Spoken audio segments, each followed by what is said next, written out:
இப்போ home loan எடுக்கும்போது எந்த மாதிரி மிஸ்டேக்லாம் சார் ஜென்ரலாக வந்து பண்ணுறாங்க? இல்லை ப்ரொடாமிட்டாக தான் நான் ஃபஸ்ட்டு சொன்ன ஸ்டெப்பு வந்து கம்மியான டவுன் பேமெண்ட்டை போட்டு போகிறது ஒரு மிஸ்டேக். அதை வந்து கொஞ்சம் கம்மி பண்ணிட்டு அவங்க வந்து ஒரு 30-40% வந்து டவுன் பேமெண்ட் பண்ணிக்கிறாங்க. செகண்ட் வந்து அந்த ஒரு ஹோம் லோனை கவர் பண்ண மாட்டேங்கிறாங்க. சில இடத்துல ஹோம் லோன் இன்சூரன்ஸ் கொடுக்குறாங்க.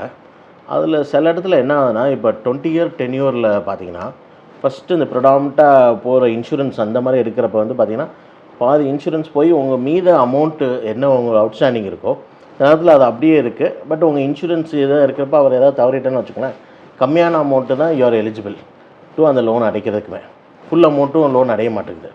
அதுக்கு பெட்டர் அவங்க டேர்ம் இன்சூரன்ஸ் தனியாக எடுத்துட்டான்னு வச்சுக்கோங்களேன், லோன் இன்சூரன்ஸ் இல்லாமல், which will cover the whole liability also and the family will also get some money in their hand. அந்த மாதிரி பார்க்குறது ஒரு பெட்டர் ஐடியா. தேர்ட் ஆப்ஷன் வந்து என்னென்னலாம் வந்து ஒரு ப்ராப்பர் அட்வைஸ் எடுத்துக்கிறது.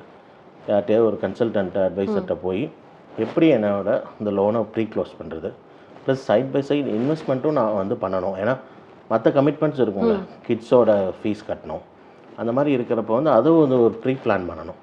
ஒரு சின்ன எக்ஸாம்பிள், அந்த ஒரு 30,000 மந்த்லி இஎம்ஐ கட்டுறாருன்னா அந்த நான் ஒரு வருஷத்துக்கு அந்த ஒரு மந்தோட இஎம்ஐ வந்து இயர்லி ஒன்ஸ் எக்ஸ்ட்ரா பே பண்ண சொல்கிறேன்ல, அதுக்கு ஒரு ஆர்டி போடலாம்.